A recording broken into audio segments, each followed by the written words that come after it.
So, నేను మీ గురించి research చేస్తున్నప్పుడు, నేను మొత్తం అన్నీ చూస్తున్నాననమాట. Every aspect, every angle. So, మీరు ఫిలాంథ్రపీ వర్క్ చాలా ఎక్కువ చేస్తారని చదివాననమాట. వేరే ఒక 2 మహబూబ్ నగర్‌లో ఒకటి, నల్గొండ 2 డిస్ట్రిక్ట్స్‌లోని ఒక విలేజెస్. విలేజెస్‌ని అడాప్ట్ చేసుకున్నారు. Electricity, education, everything in and out మీరు మొత్తం టేక్ కేర్ చేస్తున్నారు. ఇప్పుడు మీరు చెప్తుంటే నాకు అనిపిస్తుంది. అంటే మీరు అలాంటి సెగ్మెంట్స్‌లో ఎంత హ్యాపీనెస్ చూసుకుంటున్నారు అని. నేను కొన్ని ఫోటోస్ కూడా చూసాను. రియల్లీ చాలా ఇన్స్పైరింగ్ అనిపించింది. సో, అలాంటిది ఎందుకనంటే లైక్ ఇప్పుడు మీరు చెప్పారు ఇందాక మీ కాన్వర్జేషన్‌లో. When you able to eat only 200 grams మిగిలిన ఒక 800 గ్రామ్స్ ఏదైతే ఉంటుందో why don't you give it to others. ఆ థాట్ ప్రాసెస్ బిల్డ్ అవ్వడం అంత ఈజీ కాదు. బికాజ్ మనం ఈరోజు తినడానికి ఉంది కదా, రేపు లేదు ఉండదేమో అనే సెగ్మెంట్లో we keep it to ourself. Yes, many people do that. Correct. So, అలాంటి సెగ్మెంట్లో ఇప్పుడు మీకు అది ఎలా బిల్డ్ అయింది అలా? అంటే లైక్ ఏదైనా లెర్నింగ్ ఉంది, ఏదైనా ఎక్స్పీరియన్స్ ఉందా which made you to be like that? I tell you, నేను స్కూల్లో ఉన్నప్పుడు 9th 10th క్లాస్లో ఉన్నప్పుడు నేను ఇండియా మిషన్ హై స్కూల్లో నేను 8th క్లాస్ వరకు చదివాను. 9thలో మాకు 9th 10th అండ్ ఇంటర్మీడియట్ కలిపింది గవర్నమెంట్ కాలేజ్ ఉండే, కాలేజ్ ఉండింది పెద్దపల్లిలో. ఆ కాలేజీకి నేను షిఫ్ట్ అయ్యాను అక్కడికి. బట్ నేను 8th 9thలో ఉన్నప్పుడు, 7th 8thలో ఉన్నప్పుడు నా ఫ్రెండ్స్ అంతా కలిసి ఆ, అంటే ఆమె వెరీ ఏమంటారు, చాలా విచిత్రమైన స్కూలింగ్ జరిగింది నాకు. స్కూల్ ఎగ్గొట్టడము, బయట తిరగడము, మదర్ స్కూల్ దాకా వదిలిపెట్టేస్తే గోడ దొరికేసి పారిపోయి మళ్ళీ సాయంత్రం అయ్యేటప్పుడు చాలా సిన్సియర్స్ బాయ్ లాగా మళ్ళీ ఇంటికి వెళ్ళడము, ఇలాంటివన్నీ చేశాను నేను.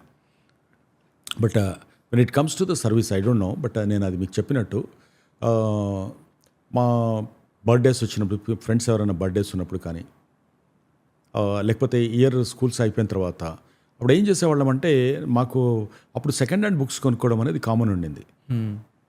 డబ్బులు ఉండకపోయేది, అంటే ఇవాళ ఉన్నంత అవైలబిలిటీ ఆఫ్ ఫండ్స్ అప్పుడు మార్కెట్లో అప్పుడు ఉండలేదు. సో నేను 5th నుంచి 6thకి వెళ్ళినప్పుడు 6thలో ఫ్రెండ్స్ అందరి దగ్గర అవి బుక్స్ అన్నీ పెట్టుకొని, దాంట్లో పై కవర్ పోతే ఒక కాస్ట్ ఉండేది, ఒక 2-3 పేజీలు చినిగిపోతే ఇంకొక కాస్ట్ ఉండేది. ఆ చినిగిపోయిన పేజీలను చేతితో రాసేవాళ్ళం. ఓకే. మళ్ళీ సేమ్ పేజీలాగా అతికిచ్చేసి దానికి చిన్న బ్రౌన్ కలర్ షీట్ తీసుకొచ్చి దానికి అతికిచ్చేసి అది నెక్స్ట్ క్లాస్లో ఉన్న స్టూడెంట్స్కు మేము ఇచ్చేవాళ్ళం. ఎవరైతే అక్కడ స్మాల్ టైమ్ హాకర్స్ ఉంటారో, అంటే చిన్న చిన్న బుట్టలు పెట్టుకున్నాము పిల్లలు, వాళ్ళంతా కూడా ఫ్రెండ్సే కదా. సో వాళ్లకు అవి తీసుకొచ్చి ఇచ్చేసేవాళ్ళం. అంటే అలా స్మాల్ థింగ్స్ అనేది అక్కడి నుంచి స్టార్ట్ అయింది. ఇది ఏంటంటే ఇది భయంకరమైన వ్యసనం. ఒక మనము షేర్ చేసుకోవడం అనేది ఉంటుంది కదా, మీరు ఒక్కసారి మొదలుపెట్టిన తర్వాత పెట్టడం వరకే మీ చేతిలో ఉంటుంది, పెట్టిన తర్వాత మీ చేతిలో ఉండదు అది. సో ఇట్ ఈస్ లైక్ ఏదో చేస్తే బాగుండు, ఎవరికన్నా ఏదన్నా మనకు తెలియగానే దీనికి ఏదన్నా పక్కన వాళ్ళతో అడిగి ఏదైనా చేసుకుంటే బాగుండు, అలా ఉండేది. సో మా క్లాస్లో అందరం టిఫిన్ బాక్సెస్ తెచ్చుకునేవాళ్ళం.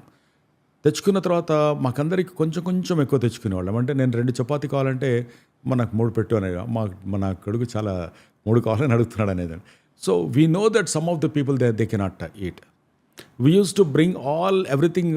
మేమందరం కూర్చొని డైనింగ్ అక్కడ కూర్చొని చేస్తున్నప్పుడు ఒక చింత చెట్టు చాలా పెద్దది ఉండేది, అక్కడ కూర్చొని తినేవాళ్ళం అందరం. So we used to share, because వాళ్ళకున్న పరిస్థితులలో వాళ్ళకు కొంచెం ఎక్కువ ఆకలి ఉంటుంది. The born like that and the work hard, అలా ఉంటుంది వాళ్ళ ఇంట్లో పెరిగిన వాతావరణం. మనం పెరిగిన నాజుకు దీంట్లో మనకు కొంచెం వెయిటేజ్ తక్కువ ఉంటుంది. సో అలా అక్కడి నుంచి అలా మొదలైంది అది. ఆ తర్వాత స్కూల్లో బుక్స్ ఇవ్వడం కానీ, ఆ తర్వాత మాకు ఇయర్ అయిపోయిన తర్వాత యూనిఫామ్స్ అన్నీ ఉంటాయి కదా, దాంట్లో మేము దాన్ని స్టిచ్ చేసేసి మళ్ళీ నెక్స్ట్ స్కూల్లో మళ్ళీ పిల్లలకు వాళ్ళకి ఇవ్వడం కానీ, అంటే దట్స్ వాట్. మా చేతిలో ఉన్నది ఏముందో పేరెంట్స్ని అడిగి, అమ్మా ఇది ఏదైనా ఇవ్వచ్చు అంటే, ఎందుకురా అదని, లేదు కొంచెం ఇవ్వచ్చు, పిల్లలంగా అది అడిగినాం కాబట్టి ఓకే అని ఇచ్చేవాడు. వాటిని చేసి వాటికి స్టార్చ్ చేసి ఐరన్ చేసి ఇస్తున్నట్టు మళ్ళీ పిచ్చిగా ఉండకూడదు కదా, వాటిని ఐరన్ చేసేసి నీట్గా వాళ్ళని తీసుకెళ్ళి ఇచ్చేసేవాళ్ళం. So that is how it started. ఆ తర్వాత నేను టీనేజ్ దాటిన తర్వాత అక్కడ వరంగల్లో గాంధీ మెడికల్ హాస్పిటల్ అని ఉంటుంది, ఎంజిఎం, మహాత్మా గాంధీ హాస్పిటల్. ఆ హాస్పిటల్లో మేమందరం వెళ్ళి బర్త్డే ఎవరిదన్నా ఉన్నప్పుడు we used to donate the blood.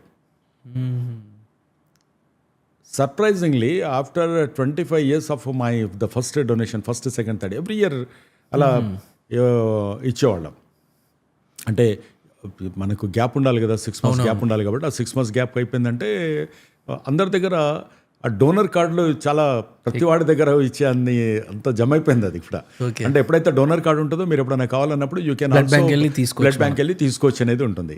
So నేను రియల్ ఎస్టేట్లోకి వచ్చినప్పుడు నేను ఒక డాక్టర్ వచ్చాడు, నేను అతను గుర్తుపట్ల నిజం చెప్పాలంటే. చెప్పి నేను ఎందుకు కొంటున్నానో తెలుసా నేను అని అన్నాడు. చాలామంది వచ్చారు, మాకు అప్పుడు ఇన్స్టాల్మెంట్ మీద ఉండేది వ్యాపారం అది. తీసుకున్నాడు. తీసుకున్న తర్వాత ఎందుకండి అని అడిగాను. నేను వరంగల్లో ఎంజిఎం హాస్పిటల్. అవునానండి అన్నాను. ఐ డెంట్ రికలెక్టెడ్, ఎందుకంటే మేము వెళ్ళాము అరగంట, పిల్లల హడావుడి ఉంటుంది, బయటికి వెళ్ళిపోతాం. బట్ ఆ ఏజ్లో వచ్చి చేస్తే అది నాకు అప్పుడే నా మైండ్లో అది మెమరీ కింద ఉండిపోయింది.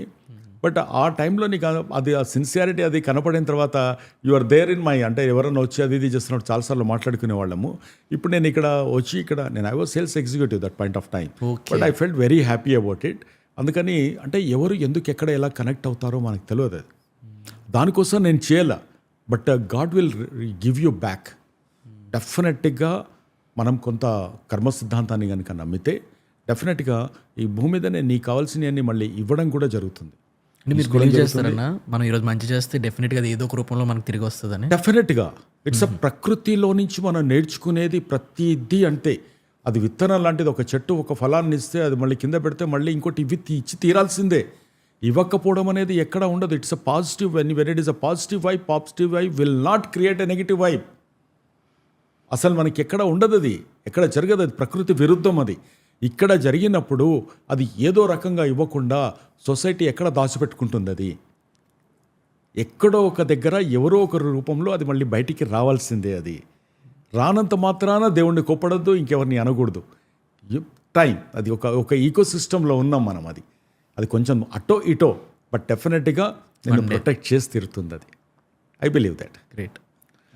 అసలు ఇలాంటి టాపిక్స్ అసలు ఇప్పుడు ఇలా డిస్కస్ చేస్తాం, ఇలాంటి టాపిక్స్ నేర్చుకుంటాను, ఎంత థింక్ చేయాల్సి వస్తుంది నెక్స్ట్ సెగ్మెంట్ మాట్లాడినప్పుడు అనేది ఎప్పుడు ఎక్స్పెక్ట్ చేయలేదు నేను. సో అందరికీ యాటిట్యూడ్కి ఒక డిఫరెంట్ మీనింగ్ ఉంటుంది. లైక్ నాకు తెలిసినంత వరకు, అంటే మీ గురించి రీసెర్చ్ చేయలేనంత వరకు, నాకు యాటిట్యూడ్ అనే మీనింగ్ అంటే ఒక బల్పు, అరే వీడికి యాటిట్యూడ్ ఎక్కువరా అంటారు. అంటే వాడికి కొంచెం డిఫరెంట్గా యారోగెన్స్గా కనిపించిన, అంటే లెఫ్ట్ అవుట్లా కనిపిస్తే వాడికి యాటిట్యూడ్ ఎక్కువ అని అంటారు. బట్ మీరు రాసిన సెగ్మెంట్లో మీరు ఏదైతే రాశారో యాటిట్యూడ్ కోసం కంప్లీట్లీ డిఫరెంట్ ఉంది అసలు. అంటే like I'm what I'm and what my attitude is. ఎక్కడికి వెళ్ళు, నో మ్యాటర్ ఎలాంటి వెదర్ ఉండేవు, నువ్వు సన్షైన్ అవ్వు. అసలు దీని మీనింగ్ ఏంటి? అసలు మీ దృష్టిలో what is attitude? Behaviour and attitude రెండు చాలా దగ్గరగా కనపడేటువంటి పదాలు. ఓకే. స్టైల్ అండ్ ఫ్యాషన్ లాగా. Okay. So behaviour can be changed. మనం కొంచెం బిహేవియర్ మార్చుకుంటాం. యాటిట్యూడ్ మార్చుకోవడం అని అంటే అంత ఈజీ అయిన పని కాదు. అంటే unless you focus on it, you correct it. అంటే యాటిట్యూడ్ అనేది అది నెగిటివా పాజిటివ్ అంటే it's a negative and it's a positive. It's an attitude is attitude. అంటే చాలా యాటిట్యూడ్ ఉందిరా అని అంటాం మనం. అంటే దాన్ని నువ్వు అప్పుడు ఆ స్టేట్మెంట్ మీనింగ్ ఏంటంటే ఇట్స్ అ నెగిటివ్ అనేది లాగా అలా రిప్రజెంట్ చేసినప్పుడు, అలా మాట్లాడినప్పుడు, అంటే అలా ఆ పర్స్పెక్టివ్లో ఆలోచించినప్పుడు.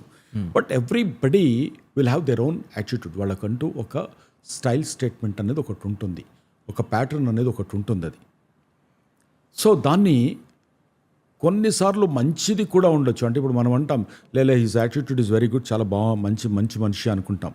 కానీ అది it is not a signature statement. You cannot give it, you cannot take it for granted also. Because the same person, because of some situations, because of some reasons, అది అతను అలాగే ఉండాలంటే అది తప్పైపోతుంది కూడా. ఫర్ ఎగ్జాంపుల్ ఒక film star ఉన్నాడు, అతను చాలా మంచివాడండి, ఎక్కడన్నా అక్కడ కలుస్తాడు కాబట్టి మీద అందరూ పడిపోయి, లేదా ఎక్కడికంటే అక్కడికి రమ్మంటే రాడు అంటే రాడు కాబట్టి అతనికి యాటిట్యూడ్ ఉందని అనుకుందామా? అలా పోతూ ఉంటే ప్రతివాడు రమ్మంటాడు కదా.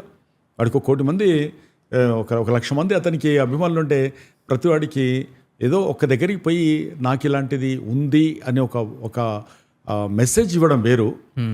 1,00,000 మంది పిలిస్తే 1,00,000 మంది దగ్గర పోవాలంటే అతను జస్టిఫై చేయగలుగుతాడా? చాలా కష్టం. చాలా కష్టం. కాబట్టి it is a very broader, చాలా డిఫరెంట్గా ఆలోచించుకోవాల్సినటువంటి పరిస్థితి అక్కడ ఉంటుంది యాటిట్యూడ్ విషయంలోకి వచ్చేటప్పటికి. ఫర్ ఎగ్జాంపుల్ నేను కూడా ఎక్కడైనా వెళ్తున్నాం అనుకోండి, సో నాకు ఎవరితోటైనా చాలా ఫ్రెండ్లీగా కలిసి ఉండాలి, దాన్ని అక్కడ ఉన్నటువంటి టేక్ హోమ్ ఏంటి అది కలవాలి అదంతా ఉంటుంది అక్కడ.